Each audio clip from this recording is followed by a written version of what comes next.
أهلا بكم أعزائي المشاهدين في كل مكان وحلقة جديدة من برنامجنا نقطة تحول. في برنامجنا نقطة تحول دايما بنرصد نقاط عدة لعدد كبير من أساتذة الجامعات الذين قدموا من خلال مشوارهم العلمي الرائع عدد كبير من قفزات علمية وبحثية رائعة. بنقول دايما أن العلم وسيلة، وقد يصبح عند البعض العلم هدف، ولكنه في النهاية دائما الهدف الحقيقي هو تحقيق النجاح والوصول إلى الفائدة الفعلية لتعم على المجتمع المصري والمجتمع الإنساني.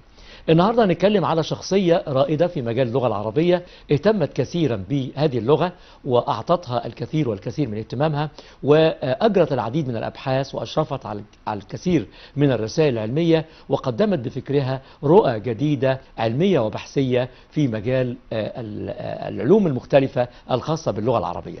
بيسعدنا اليوم أعزائي المشاهدين أن يكون معنا الأستاذ دكتور يوسف محمد فتحي عبد الوهاب، رئيس قطاع اللغة العربية بكلية الدراسات العليا جامعة الأزهر الشريف. أهلا وسهلا بك يا فندم. أهلا بحضرتك. منورنا يا دكتور. الله يبارك فيك يا دكتور. دكتور يوسف محمد فتحي، قبل ما نبدأ مشوارك عاوزين نعرف إيه سبب حبك لهذه اللغة العربية، واتجاهاتك بكل كيانك إلى هذه اللغة بداية. بسم الله الرحمن الرحيم.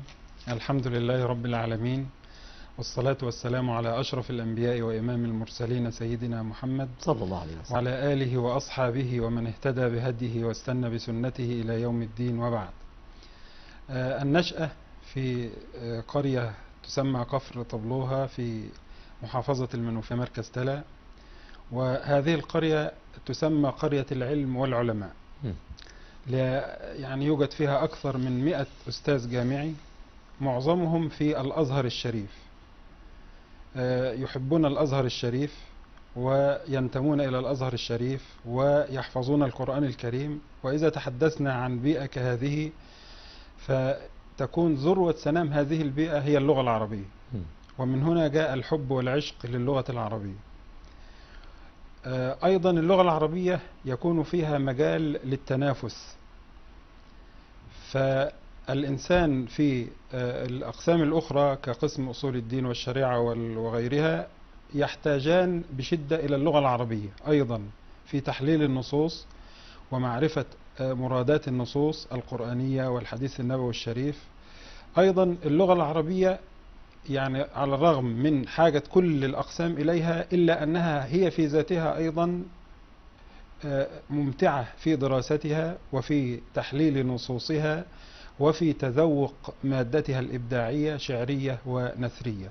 ومن هنا كان حبي وعشقي للغة العربية. الهدف هو حب العلم ولا الهدف هو تحقيق النتائج التي يمكن أن تغير من مجتمعنا المصري أو المجتمع الإنساني؟ كل علم له غاية وله هدف. العلم في البداية يطلب لذاته، تمام، ودفع الجهل عن الإنسان فريضة لابد أن يلتزمها وأن يعمل عليها. لابد أن يعمل منذ يعني يفاعته ومنذ أن يدرك، لابد أن يعمل على دفع الجهل عن نفسه. وإذا كان الحق سبحانه وتعالى قد اختار اللغة العربية لغة للقرآن الكريم، فلا بد لنا أيضا أن يكون لنا في اختيار هذه اللغة هدف وغاية. فبالإضافة إلى أن اللغة العربية يعني في ذاتها متعة، إلا أن لها أهداف أخرى، أهداف سامية. هي متعة اللغة العربية ممكن تكون هدف نعم. للاتجاه إليها. نعم. لهذه المتعة وهذا الاغتراف المستمر والتمتع بكل ما تقدمه. نعم، في كل مرحلة من مراحل تذوق اللغة العربية يشعر الإنسان بمتعة ويشعر الإنسان بسعادة، وكلما تأمل الإنسان في هذه اللغة كلما كشفت له عن أسرار جمالها. تمام. وكلما حاول الإنسان أن يحفظ من نصوص هذه اللغة وأن يتعلم من نصوصها وأن يحلل هذه النصوص، فإنه بلا شك يسعد في أثناء هذا التحليل ويسعد للنتائج التي يتوصل إليها. دكتور يوسف محمد فتحي، اسمح لي تعال ناخد حضرتك لنقاط عدة في حياتك، ونبدأ هذه النقاط بالبداية ومسقط الرأس. ماذا عن بداية الدكتور يوسف محمد فتحي في طفولته وفي كنف الأسرة؟ أنا نشأت في أسرة في قرية كفر طبلوها في مركز تلا محافظة المنوفية، وهي قرية كما ذكرت محبة للعلم، وتشهر بين القرى المجاورة بأنها قرية العلم والعلماء.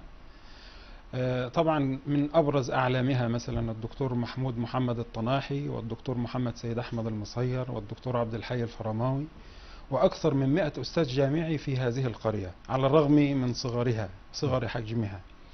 ولكن كان للشيخ سيد أحمد المصير وهو والد الدكتور محمد سيد أحمد المصير فضل، لأنه ظل يخطب على منبر القرية ما يقرب من ربع قرن من الزمان، فحبب الناس في الأزهر، وكان يقول دائما: لو أن لي 10 من الأبناء لعلمتهم جميعا في الأزهر. فهذا الأمر جعل الناس يحبون الأزهر.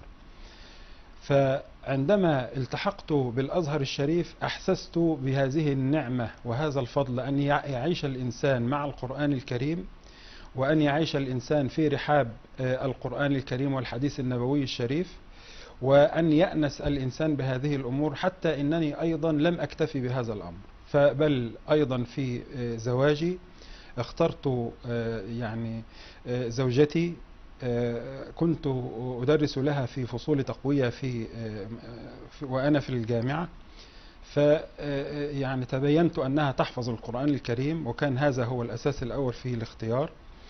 وعاد هذا بالفضل على أسرتي أيضا. هذه الأسرة يا فندم؟ نعم، تمام. زوجتي وولدي الأكبر محمد، وابنتي مرام، وابنتي أمير. بسم الله ما شاء الله. يعني الأسرة هنا والدراسة، يعني كانت زواجك طبعا بعد ما أنهيت الدكتوراه يا دكتور، ولا كانت بعد أو قبل رسالة الماجستير والدكتوراه؟ أنا بعد أن أنهيت الماجستير تزوجت وأخذت الدكتوراه ومعي وأنت متزوج؟ نعم، وأنا متزوج. جميل. وطبعا يعني فضلت، هي زوجتي حاصلة على كلية الدراسات الإسلامية قسم الحديث، تمام. وهي تحفظ القرآن الكريم، وكان لها الفضل في تحفيظ أبناء القرآن الكريم، وبفضل الله وحوله وقوته حفظهم الله جميعا وجميع أبناء المسلمين. فمحمد بذات الدين هنا يعني نعم. مقولة النبي صلى الله عليه وسلم. أنا فضلت أن لا تعمل وأن تجلس لهذا الهدف وهذه الغاية، والحمد لله هي لا تعرف شيئا إلا أمور المنزل، وتقرأ في اليوم بالسبعة أجزاء والعشرة أجزاء، وأبناؤها ولله الحمد محمد يحفظ القرآن الكريم وختمه. ولكن هم يعني أحيانا يتناسوا القرآن الكريم نظرا للدراسة وأشياء من هذا القبيل، ولكنهم إذا أرادوا أن يسترجعوه في بضعة أشهر يسترجعوه، وهم ولله الحمد أجيزوا أخذوا إجازة في القرآن الكريم جميعا وهم صغار. نعم، ولله الحمد. بسم الله ما شاء الله. طيب نعود إلى الوالد والوالدة وكان في الأسرة وبداية حضرتك، ماذا كانت الأسرة وماذا كان أيام الدراسة في هذه الفترة؟ طبعا أنا أسرتي تعد نصف البلدة تقريبا. عائلة عبد الوهاب تعد نصف بلدة كفر طبلوها، وكانوا يهتمون في مجملهم بالأمور اللي هي مثلا العمدة والشيخ الغفر وهذه الأمور. فلم أجد أنا عندي هذه الميول، فانصرفت إلى العلم، وهذا الأمر يعني يؤدي إلى بعض الابتعاد عن هذه الأمور، ولكن تقبلوا هذا مني، خصوصا عندما علموا بالحمد لله الذي حققته في مجال العلم. والدي طبعا يعمل مزارعا، ووالدتي ربة منزل، وأحسن تربيتي وتعب جدا في تربيتي حفظهم الله ووفقني إلى برهما. آمين يا رب. يعني هنا الوالد مع حضرتك؟ نعم، هذا نعم مع والدي حفظه الله، ووالدتي أيضا، والوالدة حفظها الله تعالى. ربنا يحفظهم. الاتجاه للغة العربية، حضرتك قلت أنا حبيت اللغة العربية لأن قريتي كانت تهتم بالقرآن الكريم. نعم. وكانت مدارس حضرتك كانت كلها أزهرية. نعم. اسمحي، الدراسة في المدارس الأزهرية بتشكل يمكن بجانب أو يعني بمقارنة المدارس العادية الحكومية الأخرى من وزارة التربية والتعليم فارق كبير جدا، خصوصا أن ما تدرسه يوازي ما يدرسه الآخرين، ولكن يزيد عنه بالمناهج الخاصة بالشريعة الإسلامية. نعم. اسمح لي، هل كان يشكل دراسة الشريعة الإسلامية بكل ألوانها من آداب وكل ألوانها من أحكام وشريعة، يعني نوع من اللود أو نوع من الإرهاق أو الحمل الإضافي عليك وأنت طالب؟ وماذا عن يعني التقاء اللغة العربية بالشريعة الإسلامية؟ نبدأ بهذا اللود، الحمل الإضافي. نعم. طبعا بلا شك المناهج الأزهرية مناهج شاقة وصعبة جدا، بلا شك في هذه المسألة. وأنا على سبيل المثال درست في المرحلة الثانوية درست علمي، يعني درست المواد العلمية كاملة نعم. وعندما لم أحقق أعلى كلية وهي كلية الطب آثرت كلية اللغة العربية، لأنهم حتى يقولون إنها هي طب المواد الشرعية. ولله الحمد دراساتي العلمية أفادتني كثيرا جدا في اللغة العربية. فمنذ أن كنت في الدراسات التمهيدية وجميع الأساتذة يشهدون لي ولله الحمد بالتنظيم والتنسيق والابتكارات في مجال الأدب وفي مجال النقد وفي مجال اللغة العربية. تمام. فدراساتي العلمية أفادتني، ولكن الآن في الأزهر الشريف يسعون إلى محاولة تهذيب المناهج الأزهرية لكي يستطيع أن الطالب الأزهري أن يتحمل هذه الأعباء وأن يجمع ما بين المواد اللي هي الثقافية والمواد العربية والشرعية أيضا عن طريق تهذيب هذه الأمور قليلا. كليتك كانت كلية اللغة العربية يا فندم. نعم. كلية اللغة العربية لها سمات ولها طابع يميزها عن باقي الكليات زي ما حضرتك قلت، وكان يمكن هدفك انك تخش كلية الطب، ولكن لم تحقق المجموع الذي كنت تبغاه. نعم. اسمح لي، اتجاهك للغة العربية وبداية هذا الاتجاه والتحاقك بالكلية كيف كان مع أقرانك، خصوصا أنهم كلهم تقريبا من خريجين يعني مدارس أزهرية، وكان المستوى التعليمي في اللغة أو في الشريعة يكاد يكون متقارب. حدثني عن بداية الدراسة في كلية اللغة العربية بجامعة الأزهر، وكيف كان تفوقك ونبوغك داخل الكلية؟ عندما يدرس الإنسان المواد الثقافية بجفافها وصعوبتها وهذه الأمور، ثم يدرس بعدها اللغة العربية، فإنه يجد لذة ما بعدها لذة. بل إنني عندما دخلت كلية اللغة العربية في بدء الأمر كنت أراود نفسي هل أعيد الثانوية وأحاول لأن كان حبي للطب كان بسبب وجود أحد أقاربي وكان طبيبا، وكان يكشف على المرضى الفقراء بل يعطيهم أحيانا تكاليف الدواء وأشياء من هذا القبيل. فهذه المثل كانت تسعدني جدا وأشعر بسعادة هذا المريض، فهذا هو الذي حببني في الطب. ولكن عندما دخلت اللغة العربية وأحسست بهذه اللذة في دراسة اللغة العربية، لا سيما وأن شيوخنا في كلية اللغة العربية كانوا يجمعون بين دراسة النص وبين ربطه بالمثل والأخلاقيات الإيمانية ومدى توافق هذا النص مع مبادئ الدين الإسلامي. هذا الأمر أسعدني جدا وربطني ربطا شديدا باللغة العربية لدرجة أنني لم أعد أفكر في شيء غيرها. أشبع يعني رغبتك بالجانب الإنساني الخير. نعم. تمام. بصورة لا مثيل لها، يعني أحببت اللغة فعلا حبا شديدا. ويعني دراستي للمواد الثقافية جعلني أرتبط بها أكثر من ارتباط الذين درسوا في الدراسة الأدبية الأكاديمية العادية. تمام. أنهيت الدراسة في الثانوية الأزهرية سنة كام يا فندم؟ أنهيت الدراسة الأزهرية في سنة 82. هي مكتوبة عندك بس أنا تمام. أنا كنت أقصد من هذا التاريخ أن أتساءل عن الجانب الخاص برغبات الطلاب وميولهم، ويمكن ما يدرس الآن ونبحث حوله هو دائما الرغبات بيصعب تحقيقها رغم أن الطالب يستشعر قدراته وإمكاناته في الكلية التي يرغب في الانضمام إليها، ولكن التنسيق والدرجات تكون هي العائق دائما، وبنتجه إلى ما لا نحب ثم نحب ما نعمل فيه. اسمح لي، هذا الجانب أيضا يعني كنت تجده إن كنت التحقت بكلية الطب كان أفضل لك، أم أن القدر قد حقق لك ما كنت تتمناه ولكن بصورة مغيرة؟ أنا أقول هذا الأمر لأبنائي ولكل تلامذتي. أحيانا الإنسان يدفع إلى طريق ما، ثم يرتبط بهذا الطريق ويستشعر أن الله سبحانه وتعالى وجهه إليه. قد وجهه إليه لهدف يعلمه سبحانه وتعالى. وحتى أنا أكرر لهم في يعني دائما أنني أستشعر أنني بما حققته في مجالي وفي مجال اللغة العربية أفضل من كثير من زملائي الذين التحقوا بالطب. تمام. يعني حققت ولله الحمد في مراحل التي جاءت بعد ذلك إنجازات يعني يشهد لها على مستوى الجامعات الأزهر بالكامل ولله كيف الحمد. تجد الوسيلة الكافية حتى يحقق طلابنا في الثانوية العامة رغبتهم في التحقق بالكليات أو الذي يستشعرون أنهم سيتفوقون فيها أو أنهم يرغبون في الانضمام إليها؟ كيف تجد الآلية المناسبة، وما هي الإشكالية الخاصة بأن يصفر خريجي ثانوية بما يريد من دراسة في الجامعة؟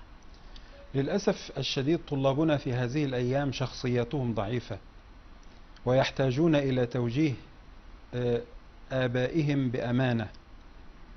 فالطالب في وقتنا الحالي يعتمد اعتمادا رئيسا على الدروس الخصوصية، وهذه تفقده لذة التحدي وأن يبني نفسه وأن يكون محصلا للعلم بذاته وبشخصيته وبقدراته الذاتية. القرية تختلف عن المدينة في هذا الجانب يا فندم؟ احنا نسمع ان الدروس الخصوصية متواجدة ايضا في القرية.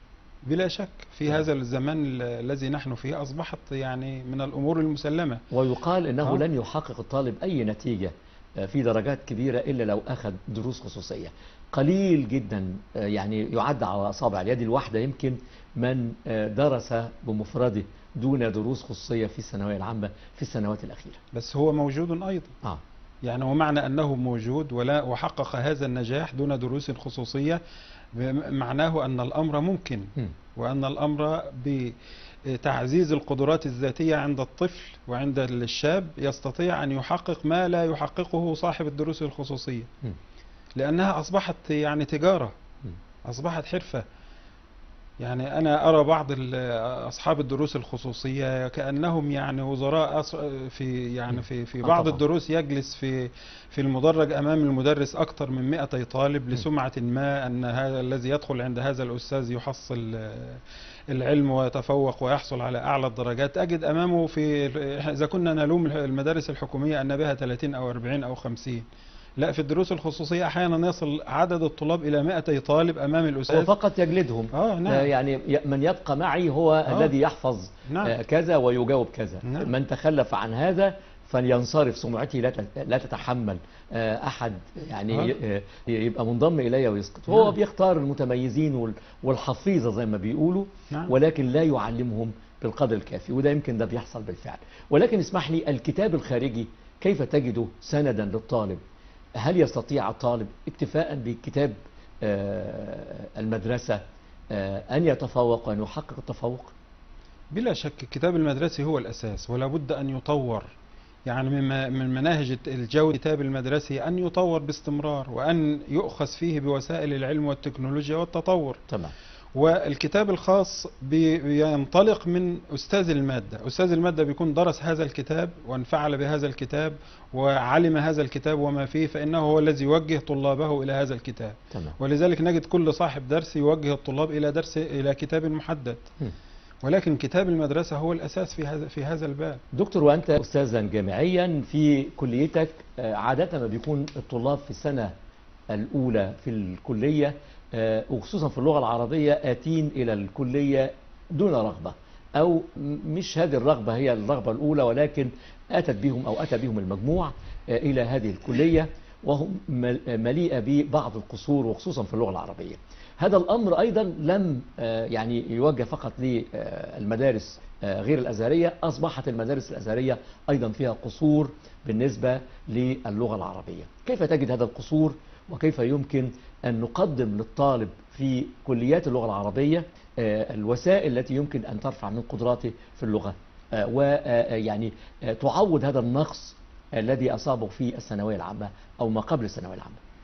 اللغة العربية كما ذكرنا من قبل لغة تذوق. لابد لمن يريد أن ينبغ في مجال اللغة العربية أن يتذوق هذه اللغة وأن يحب هذه اللغة وأن يتفانى في تعليم هذه اللغة، لأن اللغة العربية يعني لا يحيط بها إلا نبي، مم. ولذلك يجب على الإنسان أن يبذل كل ما في وسعه لتعلم هذه اللغة الشريفة. فإذا كان هناك الغالبية العظمى من الطلاب يدخلون اللغة العربية نظرا للتنسيق، فنجد أيضا من الطلاب المتفوقين الذين يعني جاءوا يعني بتقديرات عالية جدا في الثانوية العامة ثم انصرفوا عنها ودخلوا كلية اللغة العربية. تمام.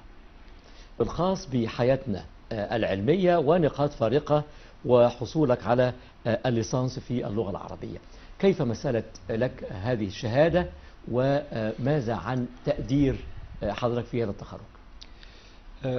طبعا التقدير في سنوات الكلية في ذلك الوقت كان تراكمي. جيد جدا، هو أعلى تقدير، لكن أحيانا دلوقتي فيه امتياز وفيه كده، ولكن في وقتنا كان أعلى شيء اللي هو الجيد جدا يعني. لماذا يا دكتور؟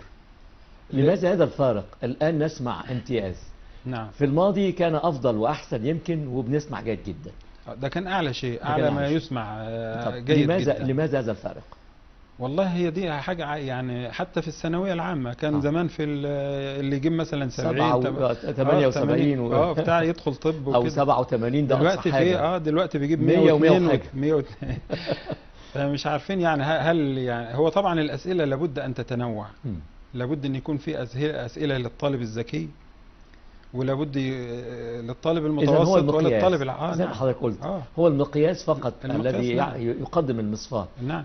فالدرجات الكبيرة قوي ده مش دليل القاطع على لا في هذا الجو. لا، المستوى في القديم كان أفضل، كان أفضل يعني المستوى في القديم بلا شك أفضل من الآن. تمام. ولكن التقييم الأساتذة كان عندهم يعني شيء من الموضوعية في التقييم، وكان أيضا المناهج بيكون فيها أسئلة يعني مش عايزين نقول تعجيزية، ولكن أسئلة تميز بين الطالب المجد والطالب غير المجد. دكتور، تخرجك من أو في الكلية أصبح نقطة فارقة في حياتك، وكانت هو اتجاه إلى إثمار أكثر في المستقبل. اسمح لي، كيف تجد التخرج نقطة فارقة في حياتك وكيف اتجهت بعدها؟ إذا كان في يعني نقطة تحول اسم هذا البرنامج المبارك، ربنا يبارك فيكم إن شاء الله. الله يبارك في حضرتك. فإذا كان فنقطة التحول في مسار حياتي كانت بمجرد التحاقي بالدراسات العليا. لم يكن عندي مشكلة حتى في جميع مراحل حياتي للنجاح أو التفوق. عينت داخل الجامعة فندم بعد تخرجك مباشرة؟ هو ألغي التكليف في عامنا في عام تخرجنا، وعيننا بعد ذلك بثلاثة أعوام أو 4 أعوام من نفس الدفعة. أي نعم. وعيننا في الجامعة، وعينت في الأزهر مدرسا لبضعة أعوام. أصابك شيء من اليأس في هذه المدة الفارقة بين التخرج وبين التعيين؟ لا، أنا عينت يعني قبل أن أدخل الخدمة العسكرية. تمام. يعني جاء قرار التعيين مدرسا قبل أن أدخل الخدمة العسكرية.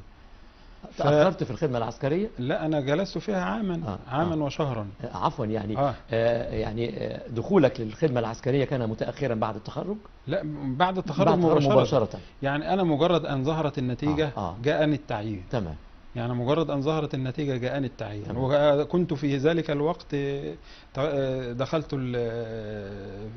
يعني الخدمة العسكرية، وكانت في سيوة، في طريق سيوة يعني فأرسلوا إلي فنزلت كنا ننزل أجازة بعد 40 يوم تقريبا، فتقدمت بحفظ للوظيفة إلى أن تم ولله الحمد إنهاء الخدمة العسكرية، وتسلمت عملي مدرسا في الأزهر الشريف. وهذه المدة يعني تعد مدة مثالية لي في مدرسا معيدا يا فندم؟ مدرسا وكنت يعني طالبا في المدارس. مدرسا في المدارس، ليس في الجامعة. ليس في الجامعة. تمام. وعندما فتحت الجامعة نظام المسابقات لم يعد هناك تكليف، يعني هم أرادوا أن يميزوا بين المتقدمين، ما ياخدوش مثلا أول الدفعة وثاني الدفعة وثالث الدفعة، ولكن ياخدوا عن طريق المسابقة. تمام.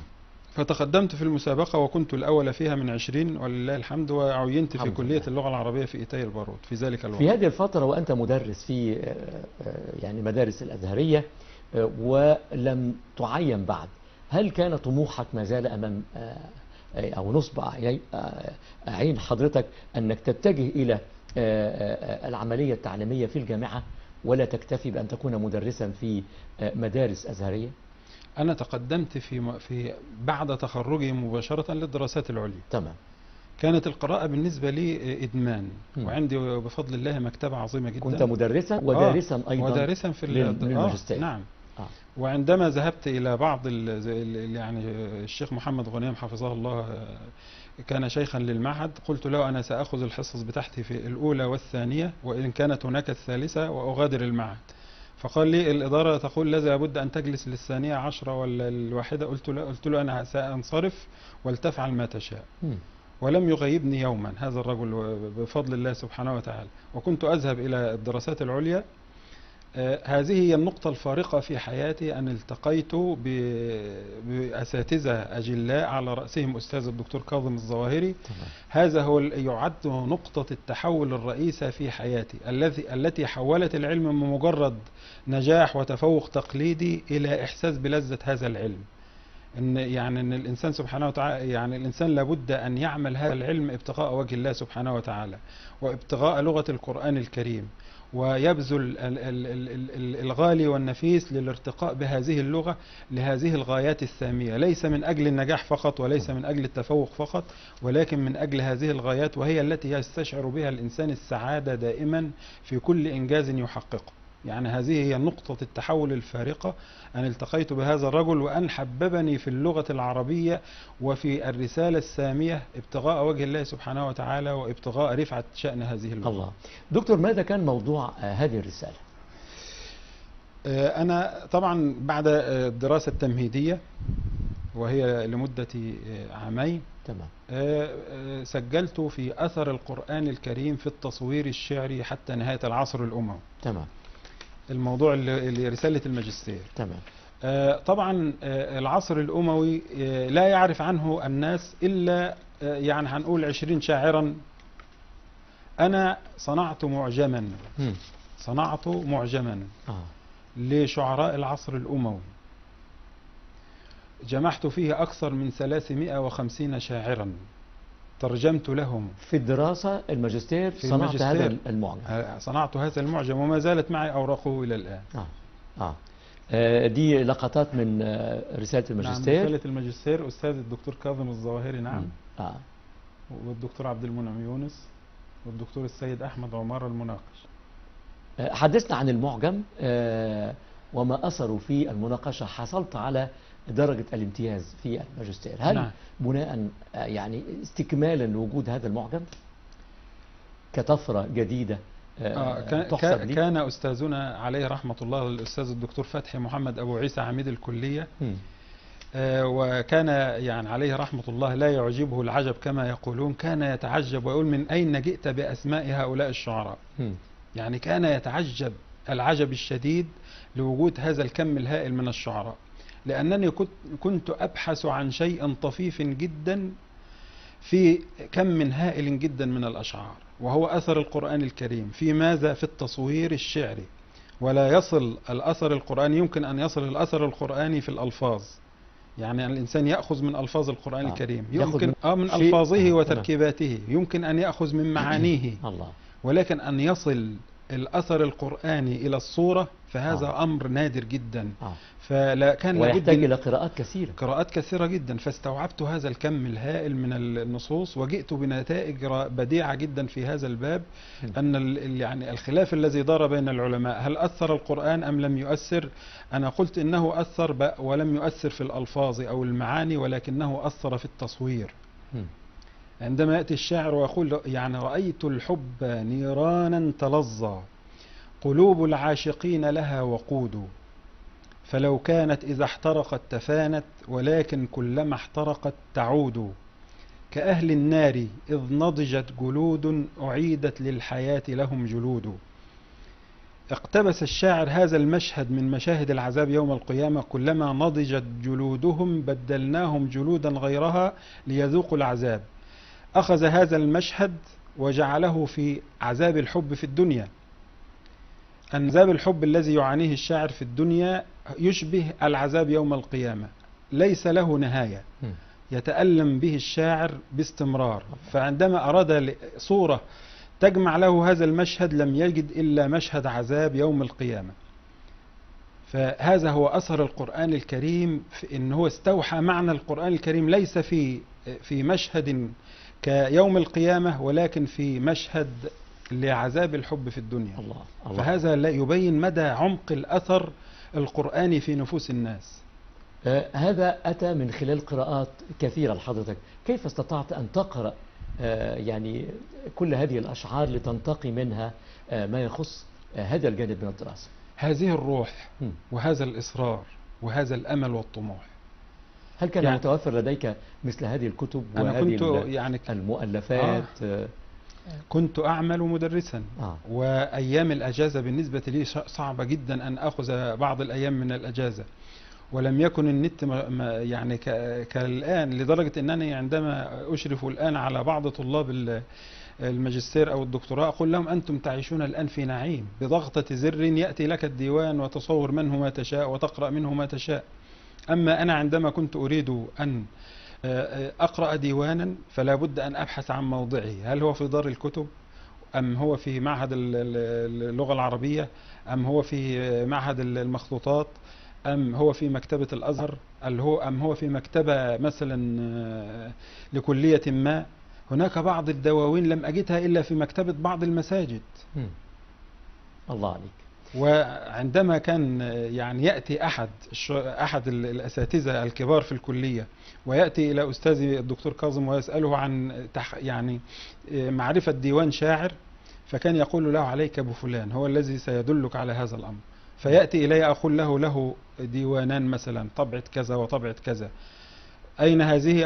أعطيه اسم الديوان وأعطيه رقم الديوان في المكتبة أو في المسجد أو في كذا، وتدل على مكانه عشان يروح يوصل لهذا. نعم، لكي يصل إليه. إذا ده معجم آخر يضاف إلى معجم الخاص بحضرتك. نعم. ماذا عن هذا المعجم؟ هل اكتمل ولا هناك لابد أن يحصل له تنقيحات مختلفة في اتجاهات مناظرة؟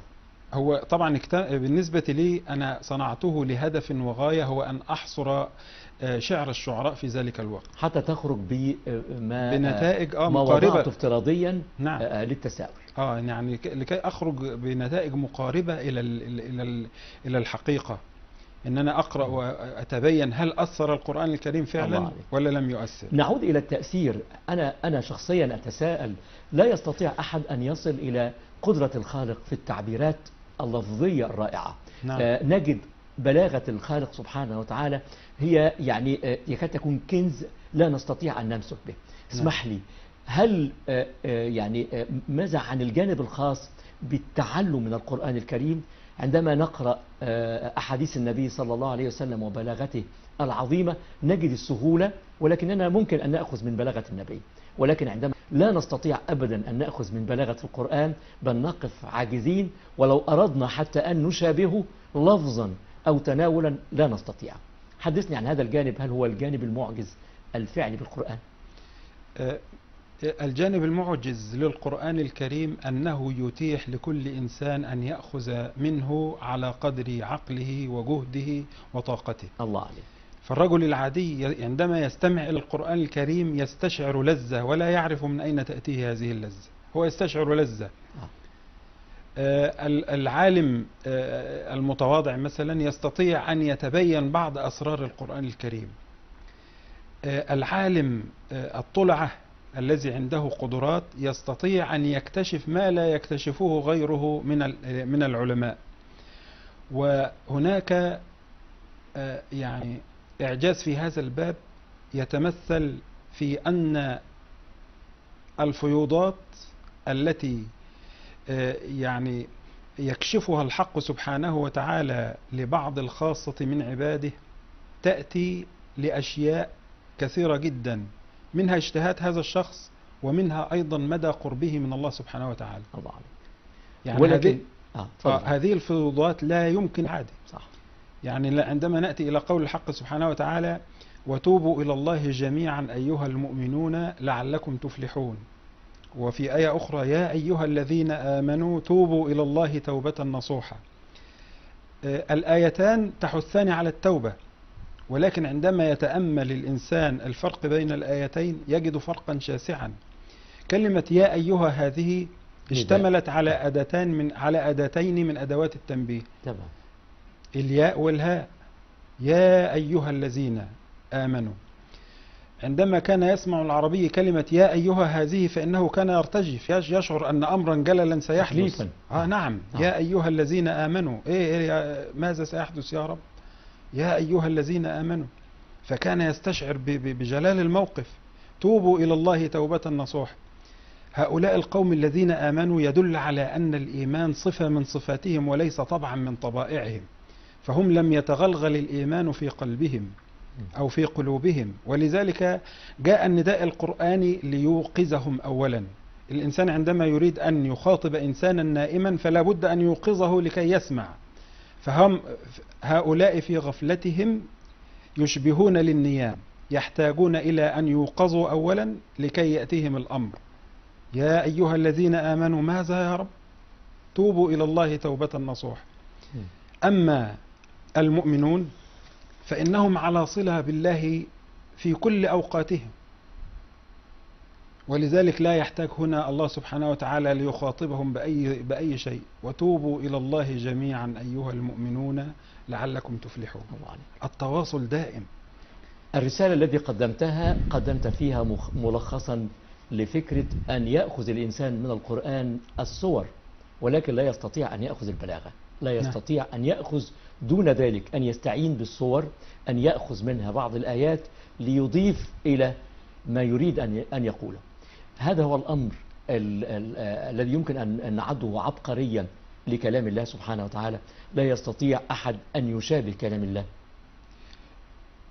الإنسان عندما يتأثر بالقرآن الكريم هو لا ينافسه، صح. ولكن القرآن الكريم أثر فيه لجلال منزلته. ووسائل التأثر متعددة، منهم من الشعراء من انعقد لسانه عن قرض القوافي، عندما استمع إلى القرآن الكريم أقسم أن لا يكتب أي شيء. وعندما سئل قال أبدلني الله سبحانه وتعالى بالقرآن، أبدلني القرآن بالشعر، يكفيني تلاوة. يكفيني تلاوة القرآن الكريم، لم يعد يكتب شيئا. ومن الشعراء من استطاع أن يستوحي القرآن الكريم وأن يتأثر به، وهنا يأتي التفاوت بين الشعراء. منهم من كان ينشغل بالألفاظ والمعاني والصور وإلى غير ذلك، إلى أن يأتي الاستيحاء، أن هو يأتي بنماذج فريدة جدا للعمق في التأثر بالقرآن الكريم. الله عليك دكتور. النقطة الأخرى الفارقة رسالة الدكتوراه، كيف كانت تمثل رسالة الدكتوراه نقطة تحول فارقة في حياتك يا دكتور؟ رسالة الدكتوراه أردت من خلالها أن أبين المناهج النقدية في دراسة النص الشعري. والمناهج النقدية كانت دائما تنسب هذه المناهج إلى الغرب، يقولون أن المنهج التاريخي. نعم. هنا الصور يا فندم، ونعود إلى المنهج. كان مين المشرف يا فندم على الرسالة؟ المشرف على الرسالة كان الأستاذ الدكتور عبد المنعم يونس، والمناقش كان الدكتور محمود علي السمان عليه رحمة الله، والدكتور محمد عارف أطال الله في عمره. الله. نعود إلى موضوع الرسالة. مناهج الدكتور عبد المنعم يونس كان مناقشي في الماجستير. نعم. وهو مشرفي في هذه الرسالة. الله. مناهج دراسة النص الشعري في القرن الرابع الهجري بيعني الكثير من الموضوعات. نعم. أهمية هذه النوعية من الدراسة، ولماذا حققتها في الدكتوراه ولم تحققها في الماجستير؟ الذي حققته في طبعا أنا أردت في الدكتوراه أن أسجل في موضوع قريب من القرآن الكريم وقريب من سنة الرسول صلى الله عليه وسلم. فذهبت إلى شيوخي وأساتذتي في الجامعة وقلت لهم أريد أن أسجل في النماذج الإنسانية في القرآن والسنة، موضوع بهذا الحجم وهذه الضخامة، النماذج الإنسانية في القرآن والسنة. قالوا لي أنت رايح فين يا ابني؟ ده أنت مش عايز تخلص. نفس عشقك للإنسانيات في الطب نعم. هو الذي يوجهك عشقك إلى الإنسانيات في القرآن والسنة. ملحوظة رائعة من حضرتك. فعلا صح. وماذا عنها؟ كيف وجدت يعني ما تبغي في هذه الرسالة؟ أشفق علي أساتذتي وقالوا لا، أخرج بقى من القرآن الكريم والسنة وانطلق إلى النقد أو الشعر. فذهبت إلى النقد من باب أن أؤصل للنظريات النقدية الغربية في نقدنا العربي القديم. فوجدت أن أفضل عصر هو القرن الرابع، اللي هو عصر الحضارة وعصر الازدهار. أردت من خلال ما ألف في هذا العصر أن أبين أن المناهج التي جاءت من النقد الغربي عندنا أفضل منها في نقدنا العربي القديم. فإذا كان المنهج التاريخي، يعني الناس الذين جاءوا بالمناهج الغربية قالوا المنهج التاريخي ماذا يدرس؟ يدرس قضايا الزمان، قضايا المكان، قضايا تاريخ الإنسان، قضايا تاريخ الفن. تمام. هذه هي عناصركم؟ قالوا نعم. قلت لهم عندنا مثلها وأكثر. وجئت بكتب النقد في القرن الرابع الهجري. قضايا الزمان موجودة، الحديث عن الزمان والعصر الجاهلي والعصر الإسلامي وحتى الليل والنهار والأشعار اللي فيهم، هذه قضايا الزمان. قضايا المكان، البيئة الصحراوية والبيئة القروية والبيئة الحضرية وأثرها في الإبداع الشعري. قضايا تاريخ الإنسان، كل تاريخ الإنسان الشاعر، وهذا الشاعر كان له ظروف حياتية معينة وأثر هذه الظروف في شعره. قضايا تاريخ الفن، الفن يشتهر في بيئة ولا يشتهر في بيئة أخرى، ويشتهر عند قبيلة ولا يشتهر عند قبيلة أخرى. كل هذا منهج تاريخي. المنهج الفني، نأتي المنهج الفني الذي يدرس مراحل، اللي هي الدراسة التحليلية، اللي هي دراسة الألفاظ والمعاني والأساليب والصور والأخيلة. ثم بعد ذلك يزيد على نقدهم. يزيد على نقدهم وأفضل، وجاء بطريقة فطرية. هم أبدعوا في عرض نظرياتهم، ولكن نحن جاءت عندنا النظريات بطريقة تلقائية وسيطة فطرية، وهذا هو الذي لم يجعل لها هذا الصولجان. ولم نسوق لها فضل. نعم. وأنا جئت بقى أصلت لكل نظريات النقد الغربي اللي هي من المناهج النقدية من نقدنا العربي القديم في القرن الرابع الهجري. هل يمكن أن تكون ثورة جديدة فكرية أن يخرج مثل هذا المنهج ليضاهي أو ينافس المناهج الأوروبية أو الغربية أو الأجنبية عنا، ويعيد للمصريين ويعيد للعرب يعني هذا الجانب الخاص بالتفوق؟ هناك ما يحدث من أقل طفرة جلبة ويعني وتصويق وحديث مستمر عنه، ونحن لدينا كنوز لم نخرجها للعالم بعد. هذا للأسف، يعني من الناحية العملية والناحية التطبيقية هذا المنهج مطبق حاليا.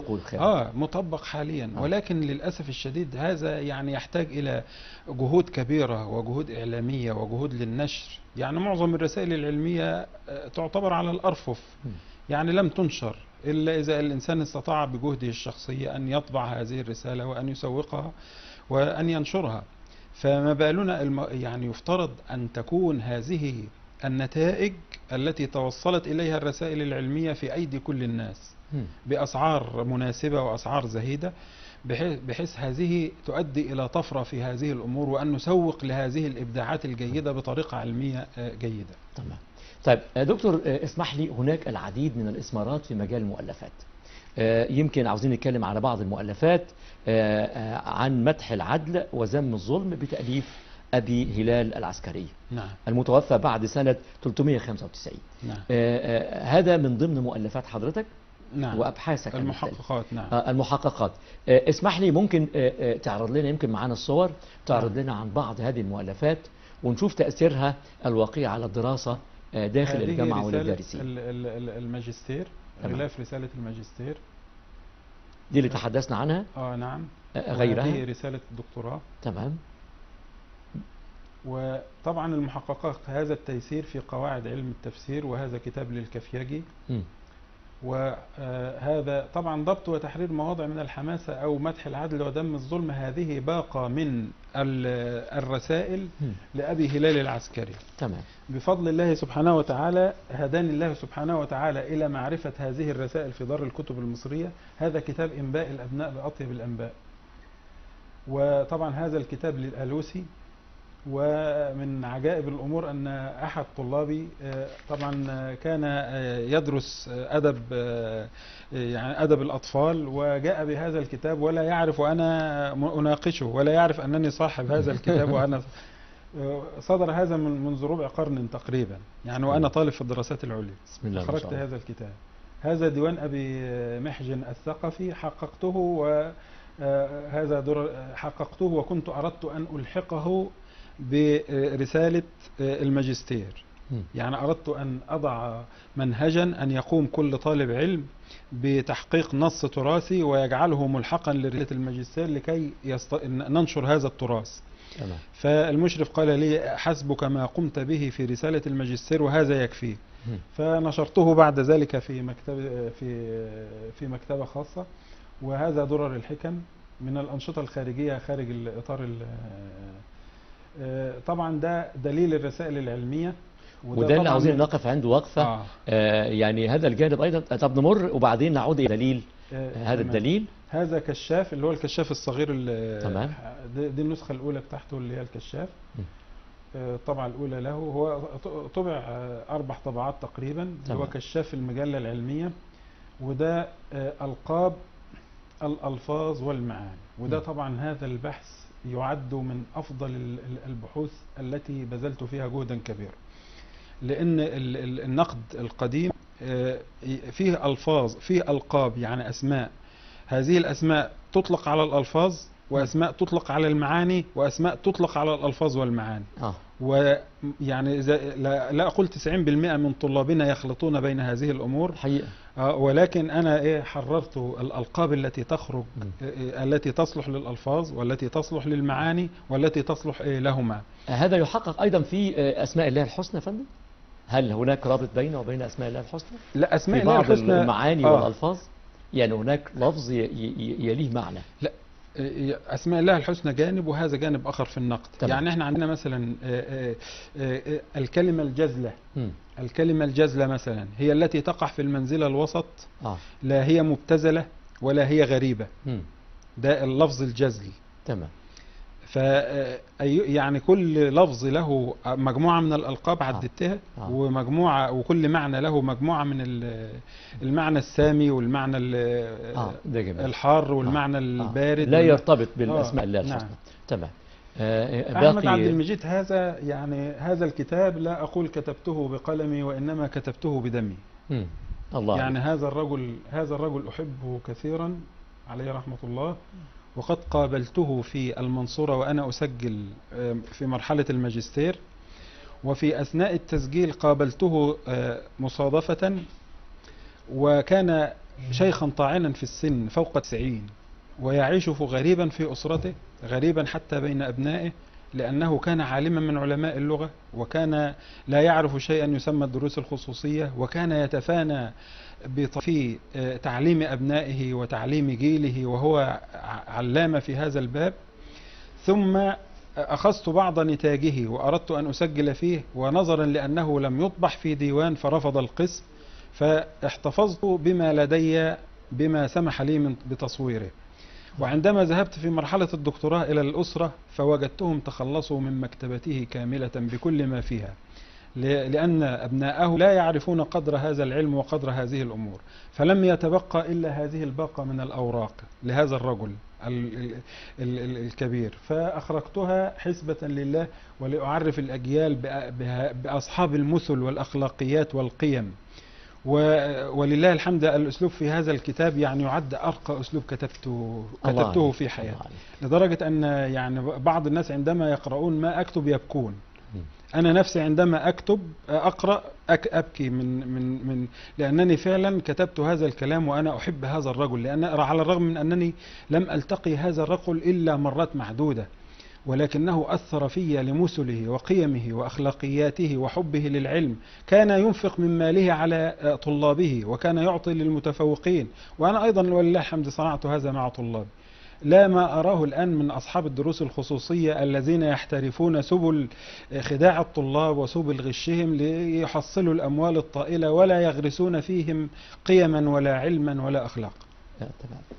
هي مهنة أكثر منها يعني نعم. عمل. باقي المؤلفات حضرتك احنا بنتواصل مع حضرتك قصائد فيها. المعاني في الأدب العربي. الله.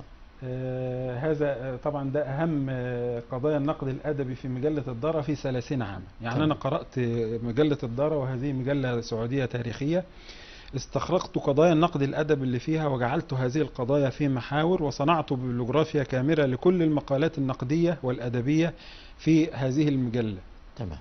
لأؤصل من خلال هذا الكتاب لتاريخ حافل نقوم به الآن في قسم الأدب والنقد لدراسة الدوريات الأدبية، لأن الدوريات مليئة بقضايا النقد والآراء النقدية والأدبية، وهذه لا تطرح، لأن المجلة عندما تطبع يحتفظ بها على الأرفف ولا يلتفت إليها الإنسان. تمام. فهناك دور نشر الآن، ومنها دار الكتب المصرية طبعت مجموعة من الدوريات كاملة، وأيضا في الكويت أيضا هناك دوريات كاملة طبعت. فأنا من خلال هذا الكتاب أؤصل للشباب أن يخوضوا في هذا المجال، وعندي شباب جاد في دراسة هذه الأمور يدرسون الآن كثير من المجلات بإشرافي. شيء نعم. جميل ومشرف يا فندم. نعم. الرسالة الحاتمية في موافقة شعر المتنبي كلام أرسطو في الحكمة، هذه للحاتمي. والحاتمي من الناس الذين كانوا يحقدون على المتنبي. المتنبي هذا كان يطلق على نفسه محسد، على ابنه سمى ابنه محسد. تمام. محسد يعني صيغة مبالغة من الحسد، لأنه كان يستشعر حسد الناس له الشديد.